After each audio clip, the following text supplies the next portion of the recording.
We're now recording. All right, well, welcome everyone. Happy everybody is able to make it for this, our second webinar of the 2022-2023 year. Our theme for the year has been, where do we go from here? So the last 3 years have exposed a variety of things about the state of ministry and about the state of the churches nationally, which just require a lot of attention that we need to pay to, from increasing demographic trends nationally away from church attendance to how to best advocate for women in ministry with our on-ground conference back in October with Texas Baptist Women in Ministry, to future webinars that the center is planning on interfaith ministry, the future of denominations, how to negotiate digital media, sexual misconduct. The theme of all of the work for the Baptist Study Center this year is to be able to provide space to look at some of the ways in which ministry has changed and begin asking some hard questions about what the future might consist of. So just as a reminder for everyone, as we are getting started, if you can keep your mics off, this is being recorded for later viewing. And as you have questions, go ahead and drop those into the chat, and I will field those here in a little bit. The way that we're going to work is the way that we typically do things. Dom and I will talk for about the first 20-25 minutes or so, introducing his work and some of the themes of his writing and his the current work that he's developing. And then we'll open it up to Q&A. I think that that the work he is doing is really important, and it raises a lot of important questions for churches to begin to start asking. One of the ways in which things have changed significantly over the last few years is with respect to the physical footprint of congregations. The median church attendance in North America, according to the best recent data from the National Congregation Study, is 75 members. And so the vision of the megachurch oftentimes gets to be the way in which we think about what churches are and how churches operate. But the reality is that most churches are operating with far less people than that. And so an enduring question for congregations, particularly now, is how to be faithful, not just with our teaching and with our time, but with our property as well. So today we have Dominic Dutra. He is the author of Closing Costs, Reimagining Church Real Estate for Missional Purposes, and he's the founder of 3D Consulting, community-driven real estate consulting, in which where he works with congregations across denominations about how to best approach the question of what to do with church property. So, Dom, thank you so much for being with us. As we're talking, I'm going to drop a couple of links into the chat so that our participants can have access to your book, as well as to they can be able to reach out and find you on your various sites here. So, Dom, talk to us a little bit about how you got into this particular work. Like, how did you find yourself one day working with congregations on how to best care for and think about what to do with excess property that they have? Right? How did this come about for you?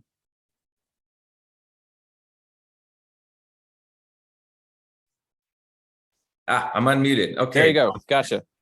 I was going to do it in hand signals, but I didn't think that would come across well. So I'm sorry. Say the question again, Miles. Yes.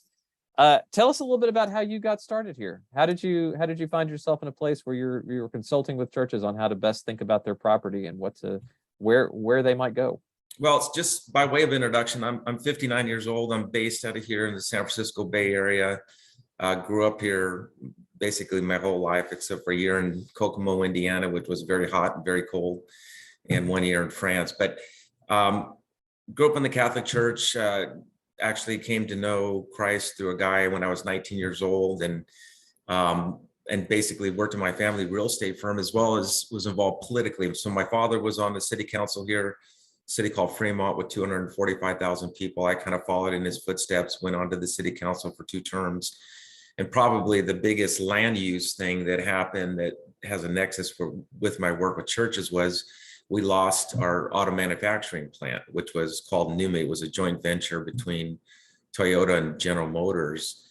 And then the Great Recession, we lost that. And ultimately that turned into what is now Tesla. And that's where, the Tesla automatic cars are built. So we went through this process of, basically looking at a piece of real estate beyond just money, what we can make from it as a city, but working with the landowner to figure out how we can really benefit from a policy perspective, the city of Fremont, and because we're in Silicon Valley and that sort of thing. So Tesla was a good fit, and it provided 6,000 employee jobs and 30,000 regional jobs. And then beyond that, I had worked for 30 years with really, at that point, primarily with a group of nuns on their real estate. And they were kind of phasing out as an organization and wanted to repurpose their real estate in a way that was going to live beyond them, provide legacy, but they weren't going to be part of that. And so, so ultimately 15 years ago, started a company working with churches because I was thinking, and I'll get into this more, but hey, they've got surplus real estate, and had noted in different research, like Pew Research, that especially mainline Protestant and Catholic organizations had been declining for 50 years quite consistently. So I thought, hey, this should be easy. You know, I'll go in, I can help them think strategically about their real estate and how we can repurpose that for their ministries and mission. And as I'm sure we'll talk about during this webinar, it wasn't that easy, and still isn't that easy. And I think that's a unique challenge and opportunity for the church writ large. And I'm glad to see so many people are here listening in on this, and love to get their input later as well. But that's how I got called into this, and feeling passionate to do it. I also feel frustrated. I'll talk about that, but it's certainly a challenge. So today we'll talk. I want to get into the meat of your book, because I think you offer some basic strategies for churches that are faced with this question of like too much space and needing to rethink what do we do with all this physical infrastructure. When you are working with, so you work with congregations, on your website you have kind of the different, you describe like the different congregations that you've worked with, and it's just all over the map. You talk in your book about non-denominational freestanding churches, and you've worked with mainlines, and you've worked with a convent. And so when you're working with these groups, like what are some of the key obstacles to helping a church begin to have this conversation? I think a lot of churches find themselves maybe wanting to have that conversation, that maybe we're at a tipping point where we have to start thinking about what the future looks like, but what are some of the key obstacles to having that conversation?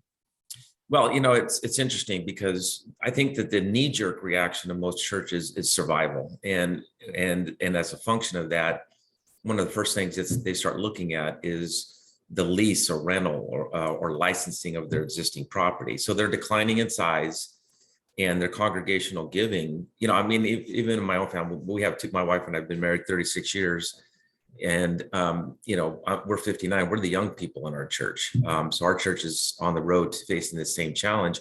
And younger people, like our kids, they just don't tithe the way that we do, as kind of a natural course. And so you have this dynamic of declining congregations. So just by pure numbers, they're starting to lose money and the ability to fund their staff and their ministries. You have lack of affordable housing, which is very difficult, especially here in California, but I think everywhere. But the knee-jerk reaction is, okay, we're getting smaller. We need to replace our roof, our carpets. We need to paint our place. Let's start focusing on that. How can we come up with the money? Oh, okay, well, let's lease to an ethnic church or a preschool or something that will help us just stay afloat. And I think the biggest challenge to your question is, how can you, that's not why I'm in this business working with churches. What I really want them to look at the ethos of the church, which is really the death of the church, and using that as an opportunity for the rebirth of a new life. And we'll talk about that, I'm sure. But to me, that's been the biggest challenge, is there's almost a sense of profound grief that the things aren't the way they used to be. And they want that to continue. And it's trying to get them to move beyond that. And again, we can talk about that, how I do that, but and how I really think, as you and we're talking, Miles, just before we started, that this is really, I believe, the calling of the next iteration of the church, because we're at a tipping point in the United States with the Christian church, we're either going to kind of revive ourselves or we're not.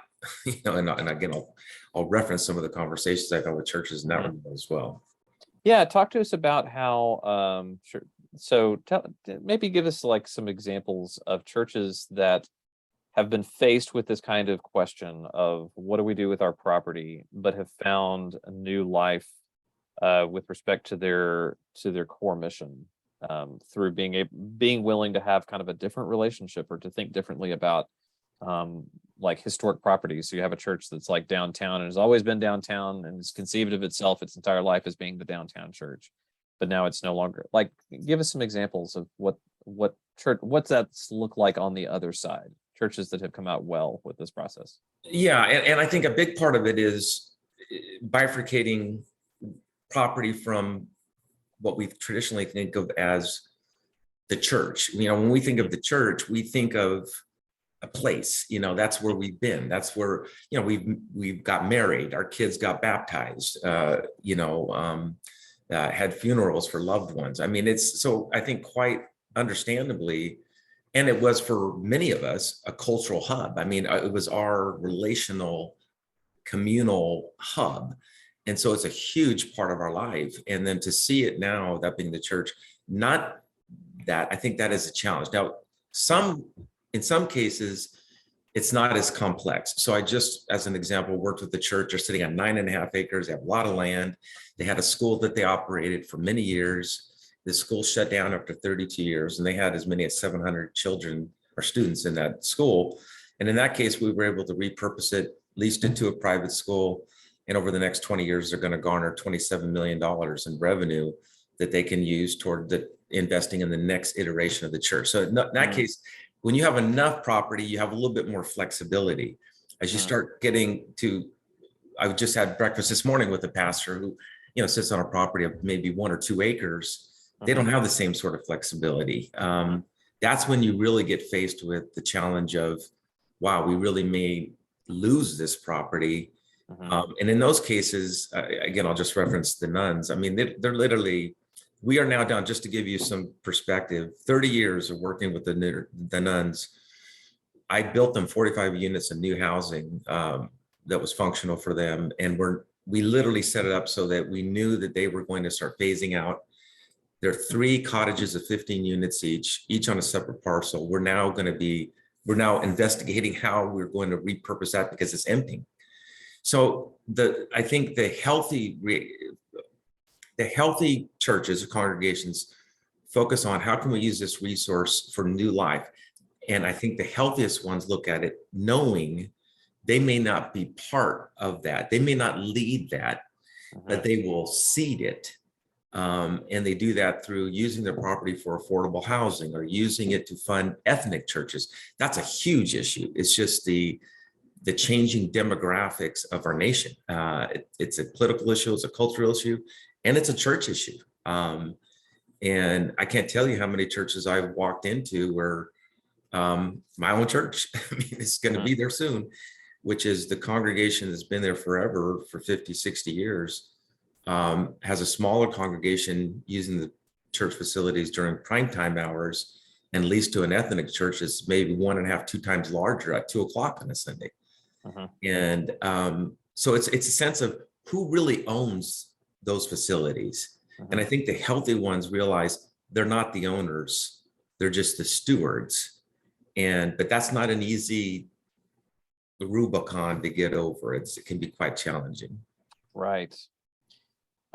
So in your book, I want to get a little bit, since we're approaching the quarter hour here, and I want to give plenty of time for Q&A. I want to get a little bit into your book, and maybe this can help our audience kind of grasp the range of possibilities here. So in your book, you talk about 3 basic strategies that churches have before them if they have too much space. You have the possibility of selling, you have the possibility of leasing, and you have the possibility of merging.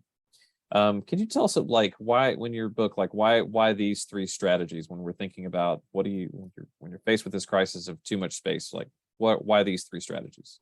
Yeah, again, so from a lease perspective, I think when you have a lot of flexibility, a lot of buildings, a lot of acreage, that becomes a real prime opportunity to provide an ongoing revenue stream that can really fund something beyond just the maintenance of buildings, fund what really is the body of Christ, the pastoral staff, the ministry programs, or just planning. So this one church I was just talking about where we leased our school, initially we just leased it for 3 years, and we used that for planning, just strategic planning funds, because sometimes, most of the time, these churches don't even have that. They're just trying to stay afloat. So leasing to, again, other churches, nonprofits, schools, preschools, they can provide a very important stream of income for minimally for planning purposes, sometimes for building purposes, building new programs, ministries, that sort of stuff. So leasing, I think, is the first and most logical place to look and see what the possibilities are. So that's number one. Number two, mergers are unique. They're interesting because the reality is it's very challenging to successfully merge with another church, because the reality is that two different cultures, they're very comfortable the way they've been. And really, for a successful merger to occur, one of them has to say, we will almost submit ourselves to the new church, meaning come in and we'll be lesser than, so that the church can survive through the combining of real property assets. And I did this in 2 churches in my own neighborhood, where a congregational church was in a First Christian church, ultimately merged. And inevitably, one of the pastors retired, one of them carried on.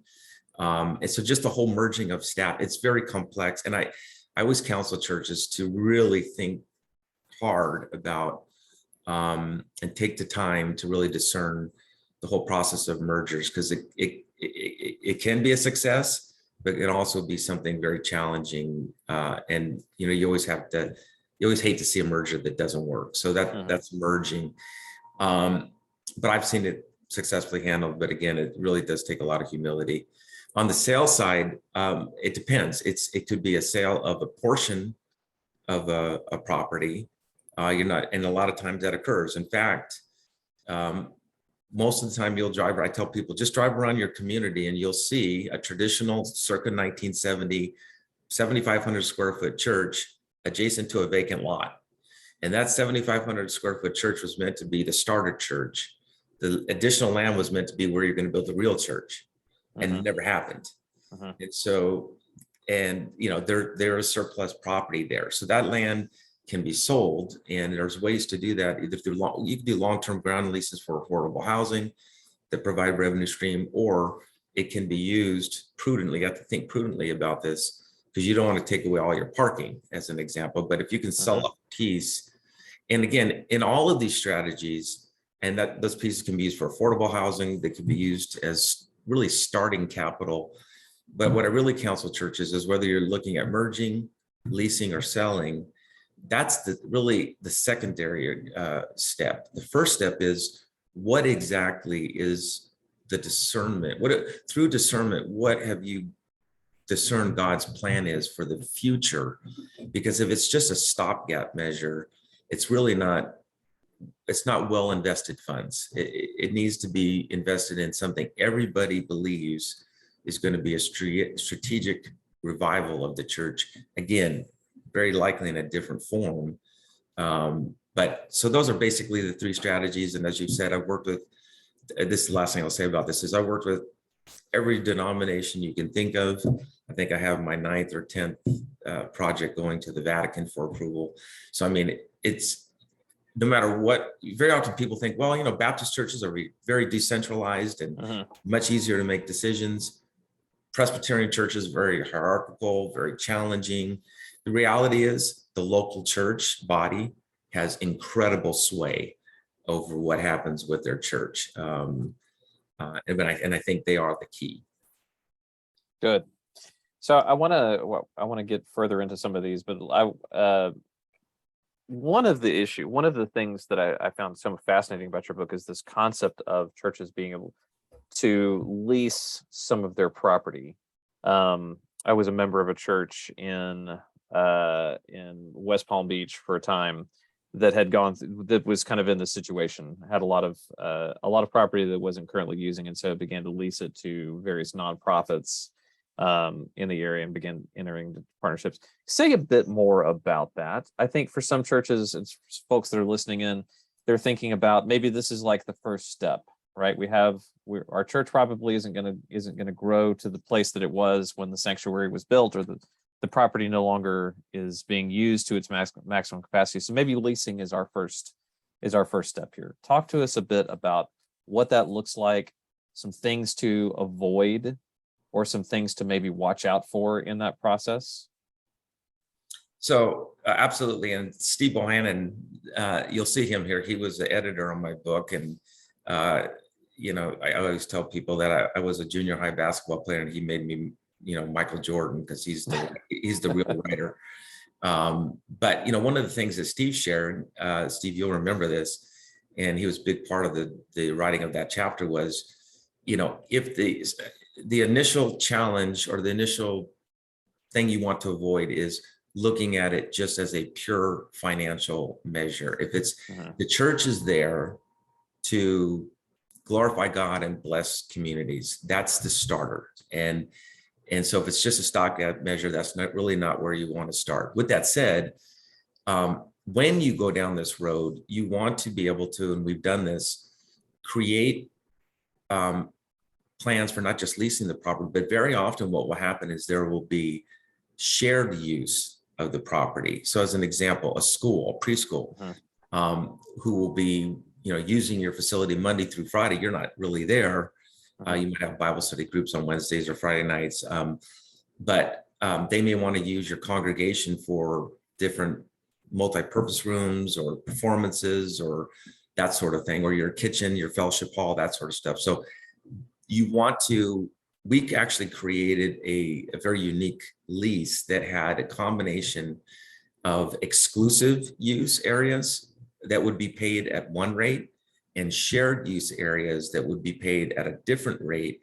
What that allowed the church to do is, whether it's a nonprofit, whether it's a school, a preschool, it really defines who's responsible for what area of the church on an exclusive basis, and therefore paying rent, and what areas are shared, and what days they're shared. So that's one thing, is to recognize it's not just a simple lease. There's going to be some exclusive and shared use by bifurcation. That's number one. Number two, having some clarity about that. Absolute clarity about that. And the other is just, again, is discerning, are they a good fit for your church? Do they support the mission and ministry of your church?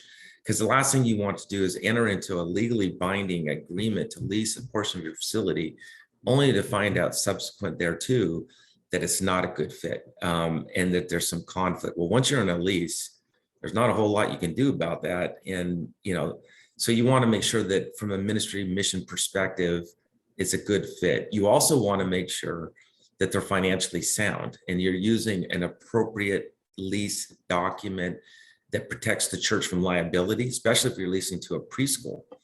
And you have kids now coming on. So we literally would have, liability insurance requirements that were quite stiff. That we would also have very clear, what are called indemnification clauses in these leases that would say, listen, you're leasing, here's the days and hours you're going to use it.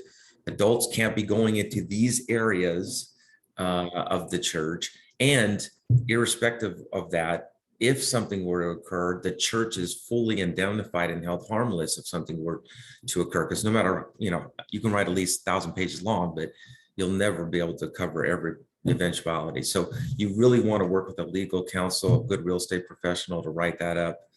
I'm trying to think what else. Yeah, so just making sure that they're compatible, and that there are complementary use, which very often happens. Churches tend to work on weekends and nights. These entities tend to operate during the day.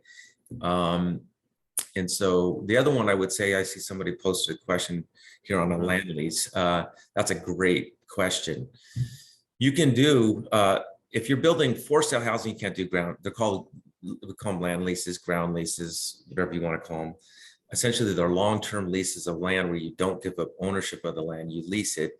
somebody builds something on it, in this case, let's say affordable housing, those leases tend to be at minimum 34 years, but traditionally more like 66 to 99-year leases.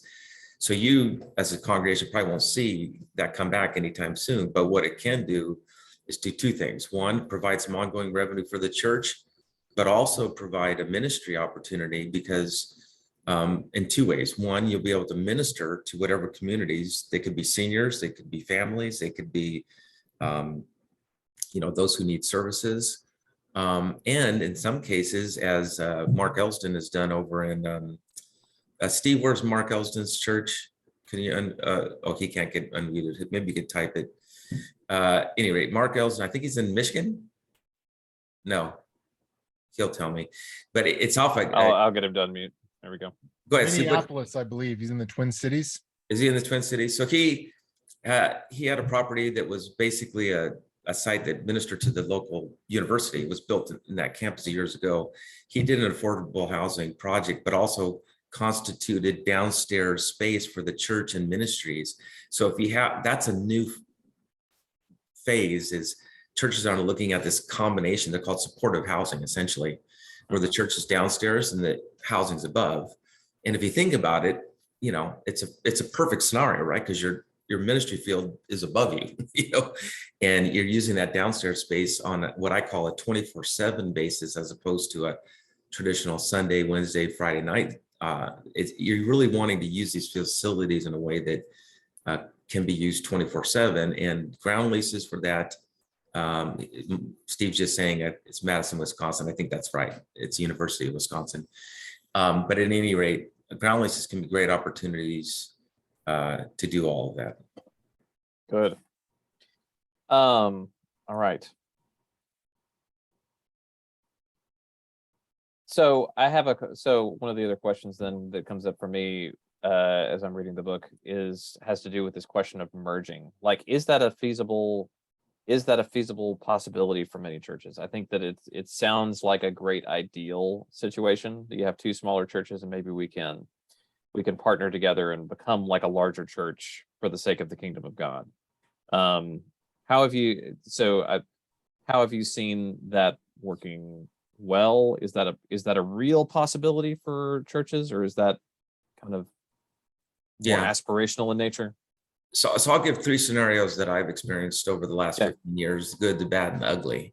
Good. I'll start with the ugly. Let's not gloss over this. We'll move to the good stuff. Yep, it's good. The ugly stuff are what I call corporate takeovers, and that is a large church that might be growing exponentially and have satellites. And what I've seen happen in a not positive way is there will be a struggling church that's struggling economically, financially, is an older church, and this younger church comes in, and essentially at the end of the day, it's like a corporate takeover. There was really not enough time put into true discernment. There was a power inequality. And so, not that we would think another church would ever take advantage of a smaller church, but unfortunately it does happen every now and then. So I think that's something that smaller churches really need to be aware of, and really have a plan to have honest, transparent discussions with another church before merging. So that's the ugliest side. The positive side, Steve and I are both aware of, and had a great interview. And I encourage any of you to talk to this gentleman. Steve, you're gonna have to remind me of his name, Andy Lewis. I got it. Wow. Not bad. So Andy Lewis. So there was I call him Legacy Church. There was a Legacy Nazarene Church in Santa Cruz, California, which is a very progressive, liberal area, and was an older church, was kind of dying out. And there was a growing kind of evangelical church led by a great guy named Andy Lewis. And what he did is, and that's that. I mean, if we could all just snap our fingers, that's what we would do, right? It should be kind of simple. It's like a mix and match. It's like, okay, this church is getting smaller, financially troubled. This church is getting better, bigger. Let's just put them together. It's a perfect operation. And really that should and could happen. And Andy Lewis has really modeled that. And how did he do that? He didn't do it as a corporate takeover. He didn't do it as hey, we're this great young church. Look at us. We're going to save you. Get out of the way. We're going to take over. That's not what he did. He went and he built relationship with that pastor. As a human being, they went out and had coffee and breakfast. They talked about the Giants, and they got to know each other. And they realized the through discernment and prayer and openness and vulnerability and transparency, said, how can we complement each other? And ultimately they did, and they became a COVID center. They made a community center, and they merged successfully together. It took time. It was like a marriage. They dated and kind of had that time. They did it in a right way that was honoring to God and ultimately was glorifying to God and a beautiful blessing to the community. Tough to do, but did it successfully. I'm trying to think of the other thing I was going to suggest to you.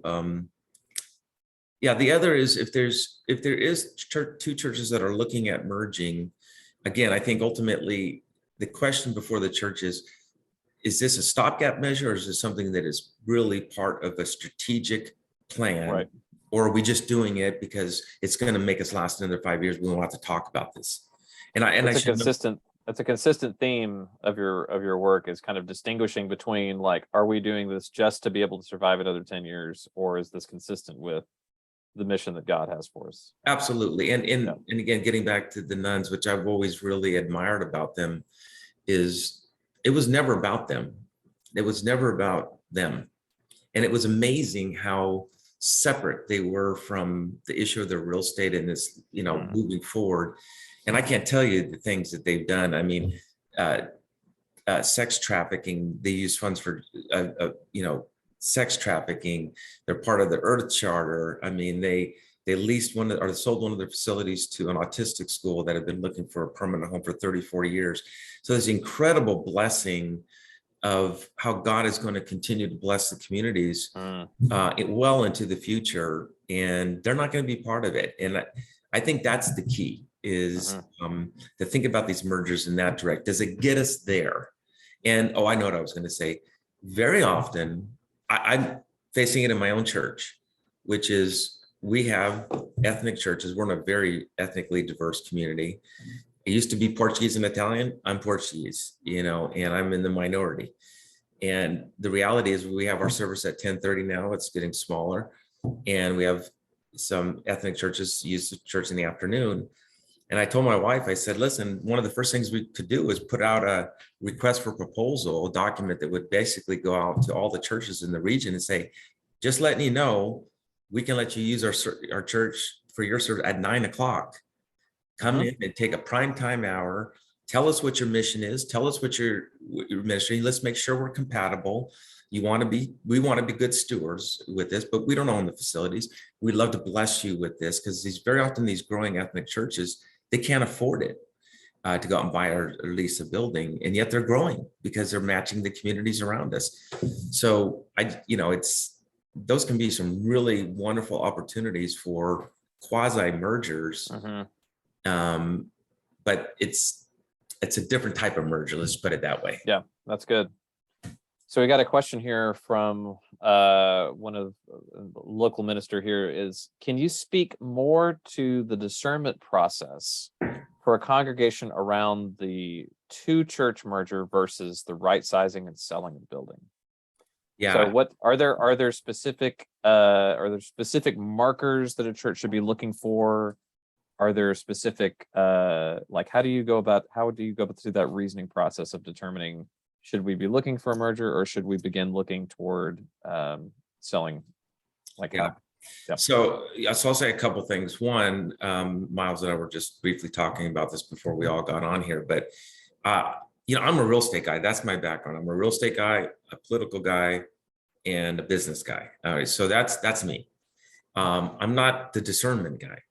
And yet we have so many bivocational pastors or seminaries.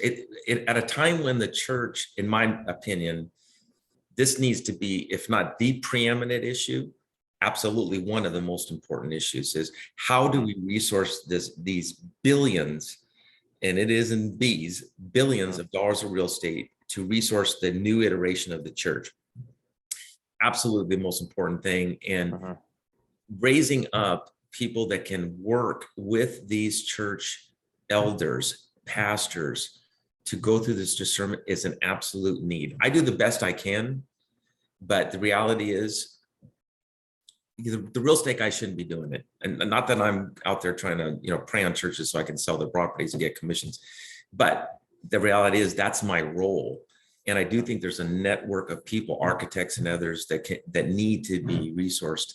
But from a discernment perspective, what I always counsel, and I just did this with the church in Los Angeles, is I said, listen, beyond your elder group or session or whatever your church is, you need to set up a task force, a steering committee, who's this is the only thing they're focused on is discernment and coming up with a strategic plan through that discernment that they can interface with their leadership, then ultimately their congregation, and bring in people that can help you do that. Now we're setting up as part of a 9-county test, something we're calling the Emmaus group.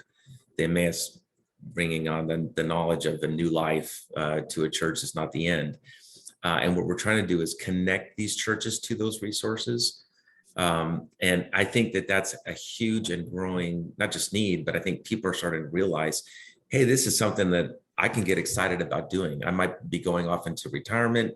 I might be a bivocational pastor. I might be a seminary professor that thinks this is a really important class I should be teaching to all the pastors who are going out into the harvest field. And I'll just close with this and say that I think when Jesus said, the harvest is plentiful and the workers are few, that's a perfect statement for where we are right now. There needs to be people that work, but I think it starts with an honest conversation with the leadership of a church. Are we really willing and open to set up a task force that can focus on discernment in an openness to God about what if that means we're not part of the future?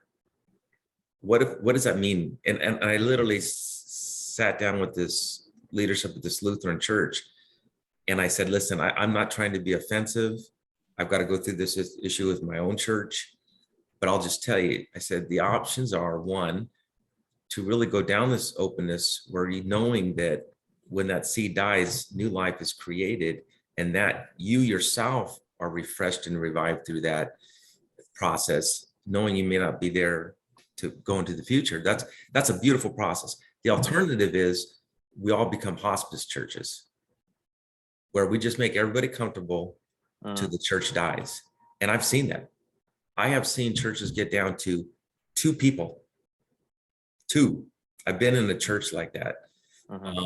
That's not where I think any of us want to see the church go. So that's kind of a long-winded answer to say, I wish I had the answer. Like, yeah, there's this, seminaries teaching this, and there's all this group of people. I will say there's people that want to do it, but they're not trained. I think they know because they've been part of churches. They live it themselves as pastors of churches with 40 people. And they're bivocational pastors. They have time. But how to do it, we're trying to figure that out and trying to do this, figure it out in the San Francisco Bay Area. I wish I could say that we had it figured out. We don't yet, but we're trying to go down that road. Yeah. I don't know if that answers the question. It's probably No, that's good. I think that this is it's an honest answer. Yeah, it's an honest answer. That there's no magic metric that tells you this is the point at which you need to start. This is the point at which this conversation has shifted over from merger to or leasing. That there is no like selling is the future, and now it's a question of like how that's going to happen. But, yeah, it really depends. It's case by case because it really depends. I will say, I added on to what I just said. I do think bringing on a trusted real estate professional who is aligned with. I do a lot of work. I'm working with Dominican friars now in Portland, Seattle, San Francisco, Oakland, Berkeley. I've worked with them last year and done it on a pro bono basis, trying to figure out what does the future look like. So I do think that's important because bringing in someone discernment, that's a certain talent and ability. They're not going to know real estate. You really need to, figure out what are the options with your real estate. In the same way that you need a trained professional when getting a medical diagnosis, so you need a trained professional when getting a real estate, advice on how. Yeah, because I always joke that one of the one of the mistakes churches make is say, we really need to start thinking about our real estate. Anybody here know real estate? We're going to start a committee. And so, yeah, I got a part-time license. I haven't sold any real estate for about that. You're the chairman of the committee. Perfect. There you go. Yep. So I got a practical question here for you. So the question is, we have an ancillary education building which we'd like to repurpose, probably for affordable housing. We will need to raise or borrow the funds to renovate the building. Can you suggest any funding sources, either for grants or low interest loans? Well, it depends. If it is a historic resource, we talked about that before. Some of the biggest challenges is the historic rates, but if it's a historic resource, typically there are national or state grants, maybe some local county grants that are available. Now, with those come restrictions because they want to keep it historic forever. So there are grants that are available for those. If you're looking at affordable housing types of reuses of properties, there's definitely funding available for that. But there are usually 11 layers of funding. There's HUD 202 funds, there's tax credits, it's a very complex process. And that's something I would say is that if organizations are looking at any type of affordable housing, get a good real estate professional that you trust and have them work with you to find an affordable housing entity with whom you can do an assessment about the viability of doing affordable housing. They should be able to tell you very quickly if it's viable. Is it a big enough piece of real estate? And are there funds available in our communities, in our cities, and in the state that would make this a viable project? If so, can we rebuild that educational facility so that we have the same space downstairs and housing above? And that's where, again, I think the church is going. Very often we think of our churches, they're one-story buildings in many cases. And there's opportunities now because what's happened now over the last 50 years, these churches have been surrounded by development, and there's an opportunity to go up. And I think partnering with the affordable housing builder or a combination market and affordable housing builder is often the way to go, and build that space for yourself. We've all seen buildings with, office above and retail below. Just picture that as housing above and, assembly space below. Yeah, that's right. That's right. I think for those of us in Texas, space is never really an issue. You guys are in Texas, that's why. Yeah. So in Texas, that's not really the question as to whether or not you have space to do it. We'll just drive a little bit further out. There's plenty of space to be had. But if you're in a more densely populated area, particularly like urban spaces, then I think the model that you've proposed of kind of the two-tiered use of building, I think is a really attractive one. Yeah, I think out in places like Texas, to your point, where you find much more land. I mean, you may have a church that might have 40 acres of land or 50 acres of land. That is when you really want to look at the combination of market, affordable, and mission type development, school, which is essentially a master plan. You can bring in, there's a great group called Visioneering Studios. And that's what they do. They are now really focused on doing master plans for entities that have a lot of acreage. Their church might sit in a corner, but they may have a lot of acreage that they can do some master planning and phase development and bring in some really smart market rate people that can come in and say, hey, listen, we can develop this piece and fund your piece, including build your new church and facilities as part of their project. So if you're in Texas and you have a ton of land, that's what I'd be looking at doing. That's good. I'm trying to see a comment. Also, permanent supportive housing for our community members experiencing chronic homelessness is needed everywhere. And if your church could offer a property like that, it's a gift to the typically underserved. Yeah, I think that's right. Well, Don, we got about 10 more minutes here. As you have done this work over the last, how long have you been doing this now? You say 15? 15, about the last 15. About 15 years. What is the one lesson that you have learned about this process that is the most important for churches that are considering this to kind of keep in front of them? Apart from the mission question and making sure that what they're doing is mission oriented rather than just trying to like run out, like keep the clock running. Mhm. Other than that, like what is the biggest piece of advice that you would have for churches that are contemplating this? Quite honestly, if I can, it's not even a real estate question, it's a spiritual issue. It's meaning the most important question is whether this road of discernment and figuring out what to do from a real estate perspective is driven by an inspiration of God to seek out new life. And that's why I very often talk about the Emmaus analogy, or the parables of the parable of talents, and the fact that these properties are not ours. And God wants to see us invest these resources in new life. And even talking about the year of Jubilee, that, hey, every 49 years, I tell people, God's looking down on us. And at my church, and we've been around for about 50, well, actually longer, but looking down and saying, hey, you had a great run, fantastic. That's right. Now we're going to redistribute and look at new lives. I think that's the key, is if we're going into this with that sort of mindset, where God's going to take the inadequacies of this time, where we're lacking funds, we're lacking people, we're lacking programs, we're lacking the ability even to afford staff, but boy, we got a bunch of real estate. God, show us the way, whatever that way is. We're excited about it. I think if we move forward in that way, these churches will find that the solutions will be there, and there'll be exciting solutions.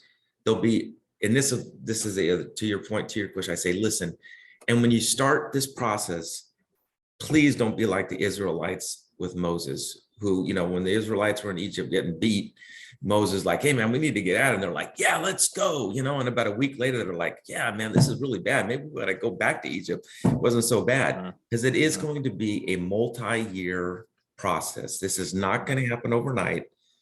And you need to, as a church, be committed to this journey. Now, the beauty of that, as I speak to churches, is, I don't know, but every time I see God call people out, he doesn't say, let me write out the whole plan for you, and let me show you the success. Don't worry, everything's going to work out.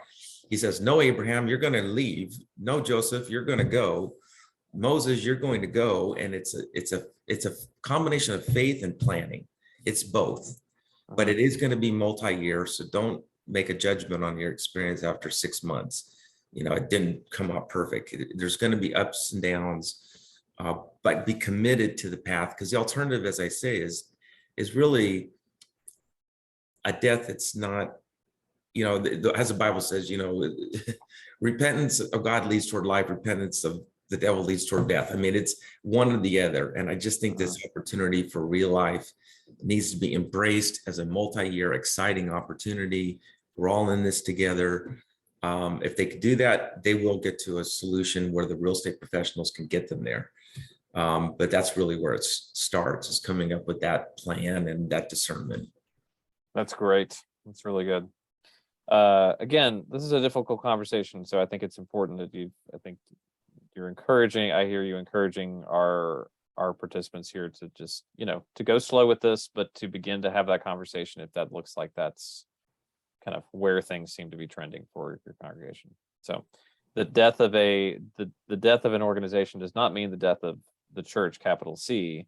It just means that your church is participating in kind of the parables of Jesus, and maybe in a different way than you had envisioned. Yeah, I mean, to me, it's a question of embracing what culturally is deemed success, which is very often growth, numbers. That's not the Christian ethos at all.